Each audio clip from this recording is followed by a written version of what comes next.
on our radio station, most of the time when we run political programs, the people who are calling, the people who get interested in some of these political programs are mostly men. You don't have women in their numbers getting involved or even wanting to know what's going on in politics. So how do they get involved when they are not even interested? I agree with you to some extent, but because you also find out it's because of how our society has acculturated women to behave in a certain way. Their capacity. The problem we had in Nigeria is that we did not start on time. That is why it really affected us so much. We did not start on time at all because we are busy believing that women's education ends in kitchen. You are not supposed to cross this boundary. Now women are waking up. The more we enlighten them, the more they are picking up. So by the time you know what is happening in this academy, building their capacity, they'll be able to know more that this is what we can do. Women can do very well in politics, in leadership. They are doing, quite a number of them who are into that are doing very, very well. So that is why we will keep building them, strengthening them to do more. And the other way, like you said, you asked her, the women into the high profile senatorial seat and the rest of them, what are they really doing? Even we as the CSO people always engaging them, telling them that you are not just there, you know, to make a name and or get the money, but you are there to make an impact, to start training other people, make an influence, so that if you live there, you will have other people coming up.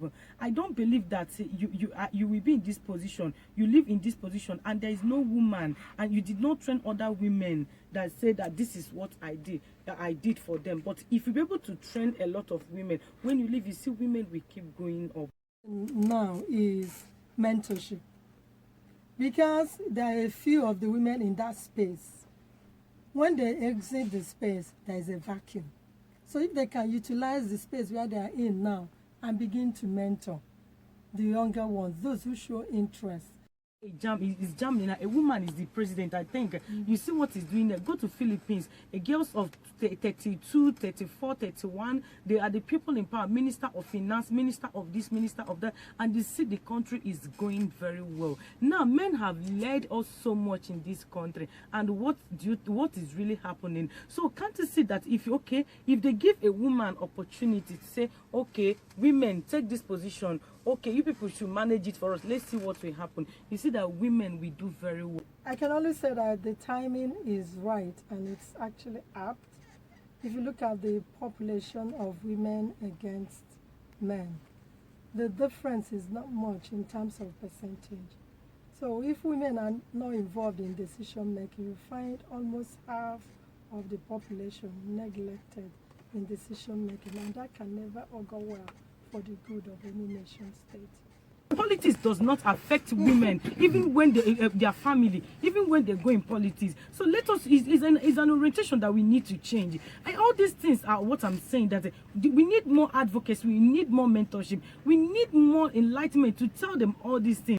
Now is mentorship, because there are a few of the women in that space.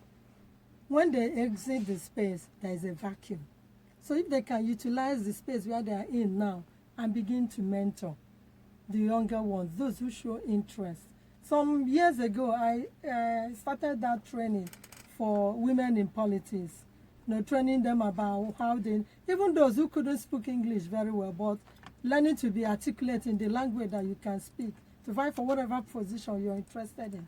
And then we encourage those who have made it, find your proteges and mentor them.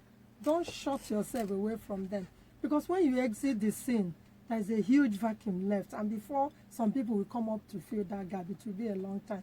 If women in politics at this point can come together and begin to source and look for other young ladies who are interested in politics and begin to tell them where they made mistakes, so that those ones can avoid those mistakes, the paths they went through, so that they can avoid going through the same tedious process, they can get to where they are going. So we are encouraging them as much as possible to form a united front and begin to mentor the younger ones who are also interested. Are they listening to you? Is it an advocacy that is continuous? Yes, it's continuous. In fact, what we began to do again is to find young girls who are head girls and then giving them leadership training. That's where it starts, and I believe your organization is doing Yeah, so. even we Start just from when they are young. We just launched an academy. Mhm. We call it Women Leadership Academy. Yeah. So this is where we are catching them young from secondary school. Even we are trying to form for primary school, like pupils. You go for I think they call them class rep or Yes, class rep or class monitors. Class monitor. To start teaching them what politics and leadership is all about. Yeah. For instance, in this Women Leadership Academy, we teach them on what politics is all about, what leadership is all about, what policy is all about, and we teach them or train them also national transformation. So these are the things they need to know. By the time they get the information, they will be able to understand that politics, leadership is not just for men, it's for everybody.